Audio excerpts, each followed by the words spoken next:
নমস্কার, আমন্ত্রণ টিভিতে আপনাদের স্বাগত। আপনাদের সঙ্গে রয়েছি আমি শ্রাবণী। আজ 2রা মে 2026। আমি এমন এক ব্যক্তির কথা আপনাদের সামনে তুলে ধরব, যিনি বাঙালি জাতির গর্ব তো বটেই, পশ্চিমবঙ্গ শুধু নয়, ভারত তথা গোটা বিশ্বের কাছে তিনি বিশ্ববরেণ্য সমাদৃত একজন ব্যক্তি। তিনি আর কেউ নন, তিনি হলেন সত্যজিৎ রায়। চলচ্চিত্রকার সত্যজিৎ রায়ের আজ 105তম জন্মদিন। তিনি 2রা মে 1921 সালে জন্মগ্রহণ করেছিলেন।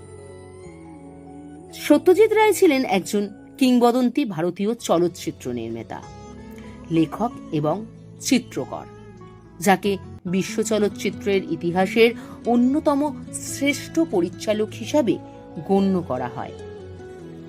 তার নির্মিত অসংখ্য চলচ্চিত্রের মধ্যে অন্যতম হল পথের পাঁচালী।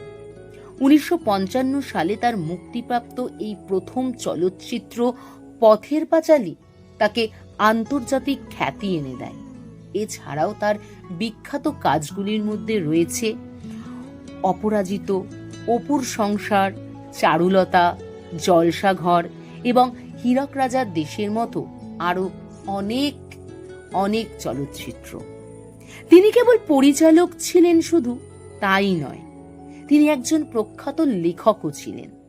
তার সৃষ্টি করা জনপ্রিয় গোয়েন্দা চরিত্র ফেলুদা এবং বিজ্ঞানী প্রফেসর শঙ্কু বাংলা সাহিত্যের এক অন্যতম জনপ্রিয় চরিত্র হয়ে ওঠে। 1992 সালে তিনি চলচ্চিত্র যে সর্বোচ্চ সম্মান অস্কার, সেটি তিনি লাভ করেন। এছাড়াও তিনি ভারতের সর্বোচ্চ বেসামরিক সম্মান ভারতরত্ন, দাদা সাহেব ফালকে পুরস্কার এবং অনেক জাতীয় ও আন্তর্জাতিক পুরস্কারও কিন্তু তিনি পেয়েছেন। তিনি ছবির সঙ্গীত পরিচালনা, চিত্রনাট্য লেখা, ক্যালিগ্রাফি ও গ্রাফিক ডিজাইনেও দক্ষ ছিলেন।